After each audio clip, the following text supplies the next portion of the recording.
Assalamualaikum warahmatullahi wabarakatuh. Sebelum kita memulai praktikum kali ini, ada kalanya saya ingin mengucapkan minal aizin wal faizin ya. Semoga amal dan ibadah di Ramadan 1441 Hijriah ini diterima oleh Allah Subhanahu wa taala. Amin. Baiklah, kali ini kita akan membahas tentang activity relationship diagram dan area allocation diagram atau AAD. Baiklah, kita masuk ke materi pertama yaitu ARD atau activity relationship diagram. ARD ini sebenarnya hampir sama dengan ARC. Cuman perbedaannya adalah ARD ini berbentuk flow diagram dengan dilambangkan kode garis. Sedangkan ARC itu yang kita pelajari seperti sebelumnya ya. Seperti itu gambarnya. Kemudian untuk inputan ARD ini itu yang paling dominan adalah TSP yang didapat dari data ARC. Kemudian ARD ini bertujuan untuk yang pertama menentukan lokasi, fasilitas atau departemen yang satu terhadap fasilitas yang lain. Kemudian yang kedua alat bantu ya dalam perencanaan hubungan seluruh aktivitas. Kemudian yang ketiga memberikan deskripsi tingkat hubungannya antara aktivitas satu dengan aktivitas lainnya.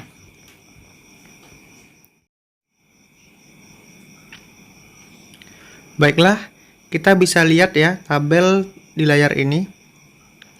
Tabel ini mirip ya dengan ARC, cuman yang saya bilang tadi perbedaannya adalah dari bentuk garis. Pengkodeannya sama, kemudian maksud dari keterangan pengkodean itu juga sama.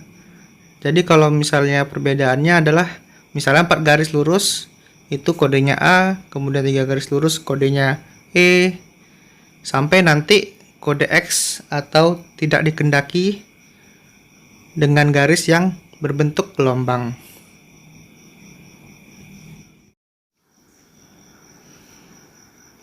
Baiklah, kita lanjut ke contoh ARD. Contoh ARD ini adalah lanjutan dari ARC ya. Saya bagi menjadi 3 sama dengan ARC juga. Yang pertama fasilitas kantor, kemudian pelayanan pabrik, kemudian pelayanan produksi. Nah, di sini yang pertama itu fasilitas kantor. Jadi tabel skala prioritasnya ini didapat dari ARC ya. Kemudian kita buat tabel ini menjadi sebuah flow diagram atau bentuk gambar ya. Di sini bisa kita lihat, saya akan mencontohkan misalnya aktivitas atau departemen administrasi ya. Itu dilambangkan kodenya 1. Kemudian nah untuk degree of closeness ini sudah kita tahu ya. Ada 6 tingkat skala prioritasnya. Yang kita sudah pelajari di minggu kemarin itu di ARC. Dan juga sekarang juga sama akan kita pelajari tapi dengan bentuk kode atau bentuk garis ya. Nah, di sini bisa kita lihat administrasi dengan 2 ya kodenya untuk A itu ruang bos. Nah, berarti semakin banyak garis artinya ataupun semakin banyak garis lurus ya. Artinya semakin dekat hubungannya. Jadi A ini adalah 4 garis, E itu 3 garis, I 2 garis, O 1 garis, U itu tidak ada garis, sedangkan X itu garis yang bergelombang. Garis bergelombang itu tidak dikendaki ya. Itu bisa kita lihat di tabel sebelumnya. Kemudian administrasi dengan E itu tidak ada ya, berarti tidak ada hubungan yang dengan kode E. Kemudian selanjutnya administrasi dengan I. Itu ada yaitu 4 ya. 4 itu kasir. Berarti hubungan 1 dengan 4 atau hubungan administrasi dengan kasir itu garisnya 2. Kemudian garisnya ini 2 ya. Kemudian bisa kita lihat lagi administrasi dengan 3 dan 6. 3 itu ruang pemasaran dengan ruang karyawan dengan garisnya 1, yaitu kodenya O. Kemudian 5 ya.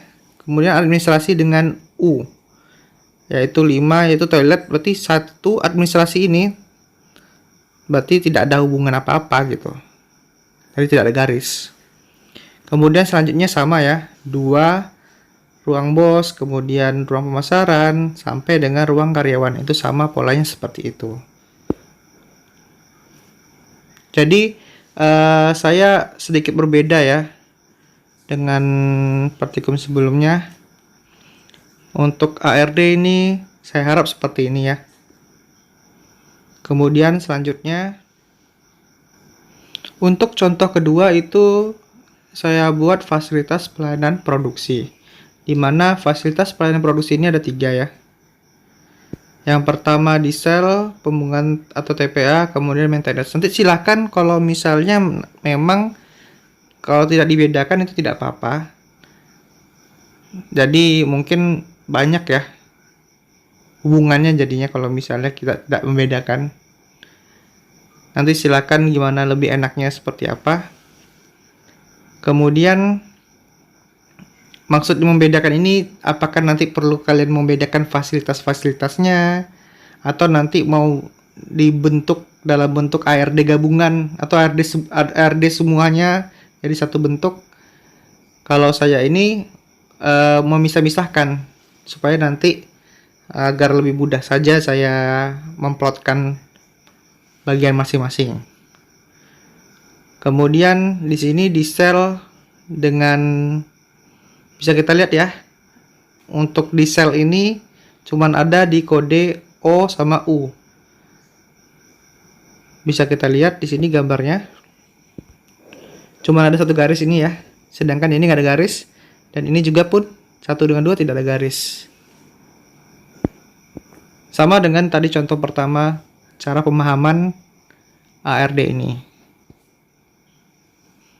Baiklah, kita lanjut saja ke contoh ketiga, yaitu fasilitas pelayanan pabrik. Nah, di sini bisa kita lihat, saya ingin menggarisbawahi bahwasannya yang ingin saya bahas adalah poin X ini ya, 32. Nah, ini yang saya bilang itu artinya 2 sama 3 ini tidak dikehendaki. Artinya tidak boleh fasilitas ini berdekatan ataupun ya berdekatan ya. Jadi benar-benar tidak dikehendaki untuk didekati. Kalau misalnya tidak ada garis seperti 5 dengan 6 ini ya. Misalnya nggak ada garis ya misalnya nih. Nah berarti mau didekati atau mau tidak didekati nggak masalah gitu. Ada hubungan apa-apa mereka. Seperti itu ya, polanya sama dengan yang contoh pertama. Oke, selanjutnya. Nah, dari 3 fasilitas yang saya sebutkan tadi, kemudian saya gabungkan menjadi 3 fasilitas inti, kemudian 1 bagian produksi. Bagian produksi ini yang kita bahas di plan layout detail, ya. Jadi nggak perlu kita buat ARC dan maupun ARD-nya lagi. Nah, di sini bisa kita lihat ya.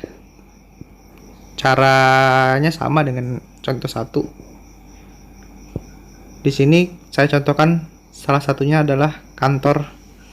Kantor ini kode untuk A sama E itu tidak ada ya. Jadi kodenya cuma I, dimana I itu antara pelayanan produksi dan pelayanan pabrik, garisnya 2. Kemudian kantor dengan 4 ya, tidak ada garis. Nah ini saya bilang tidak ada garis ya, tadi ya nggak perlu dibuat garisnya. Jadi kalau misalnya nanti di AAD nya didekatin nggak masalah, mereka pokoknya tidak masalah kalau didekatin tidak atau tidak didekatin ya, nggak masalah.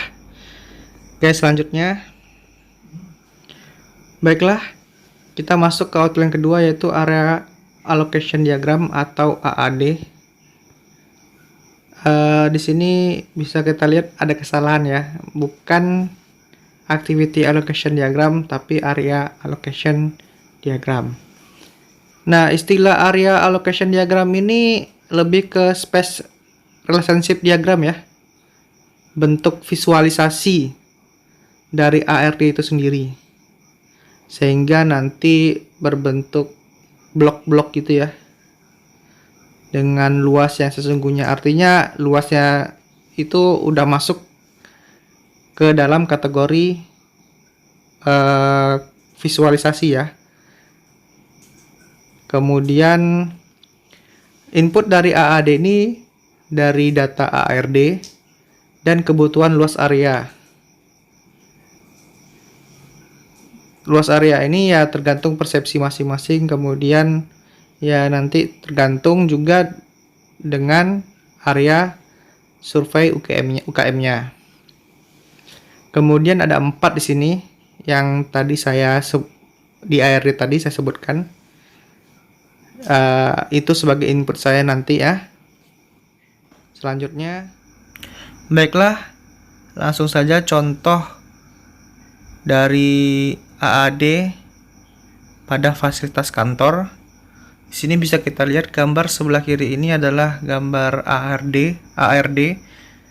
Kemudian sebelah kanan itu AAD. Jadi saya gabungin aja dalam satu slide supaya nanti mudah untuk pemahamannya. Di sini bisa kita lihat ya. Yang perlu kita garis bawahi adalah yang pertama, untuk luas fasilitas kantor kita harus tahu dulu berapa total seluruhnya. Dan juga jumlah masing-masing luas fasilitasnya di fasilitas kantor.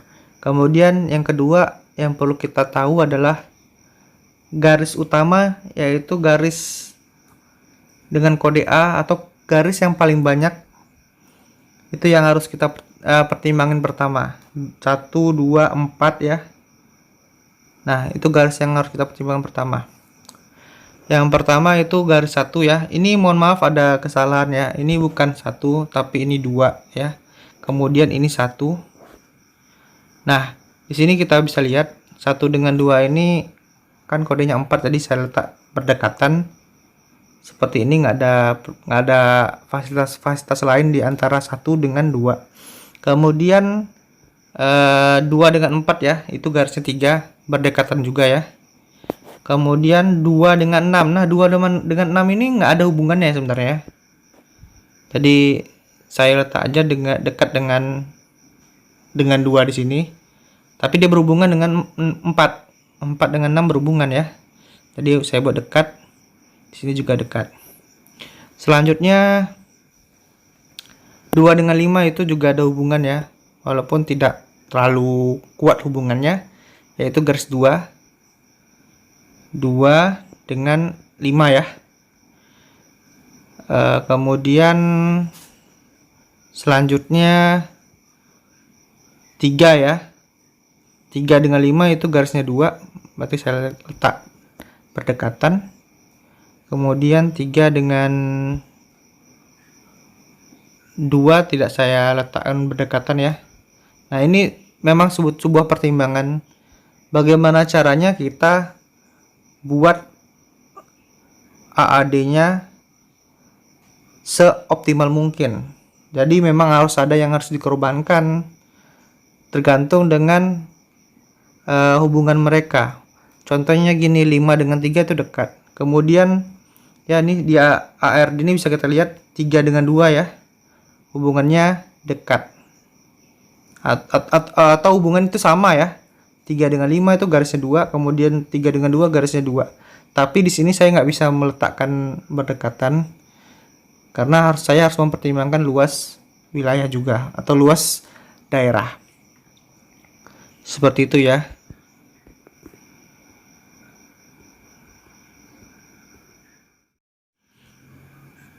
Kemudian selanjutnya di contoh kedua ini fasilitas pelayanan produksi. Nah, di sini simple ya karena memang cuman garisnya 1 doang. Jadi nanti garisnya 1 doang ya buatnya seperti ini aja. Dengan lagi-lagi mempertimbangkan luas fasilitas pelayanan produksinya seberapa besar. Kemudian contoh ketiga ya. Nah, contoh ketiga ini AAD pada fasilitas pelayanan publik. Nah, di sini saya garis bawahi ya. Artinya sebenarnya mirip dengan contoh pertama, cuman saya pengen garis bawahi adalah di kode 2 sama 3 ini ya. Departemen 2 dengan Departemen 3. Departemen 2 dengan 3 ini garisnya gelombang ya. Artinya ini nggak boleh berdekatan. Sedikit pun tidak boleh berdekatan. Artinya di sini ada contohnya di 2 3 ini diantaranya adalah 4. Jadi mereka dua departemen ini nggak boleh dekatin. Kalau misalnya nanti ternyata nggak ada garis, itu boleh, lagi-lagi saya ingatkan ya, itu boleh mau didekatkan atau boleh tidak didekatkan, itu tidak masalah. Yang kodenya U ya. Kemudian selanjutnya dari ketiga fasilitas itu kemudian ditambah dengan satu fasilitas produksi. Saya gabungkan jadi 4 fasilitas ya. Nanti bisa kita lihat di sini ARD-nya bisa dilihat di gambar sebelah kiri, kemudian AAD-nya sebelah kanan. Seperti itu ya. Sama halnya dengan contoh-contoh sebelumnya. Baiklah, terima kasih. Sekian dari saya. Harapan saya adalah nanti untuk praktikum kali ini dibuat seperti ini ya, supaya nanti mempermudah kalian untuk buat template-nya. Baiklah, saya tutup. Wabillahi taufik walhidayah. Wassalamualaikum warahmatullahi wabarakatuh.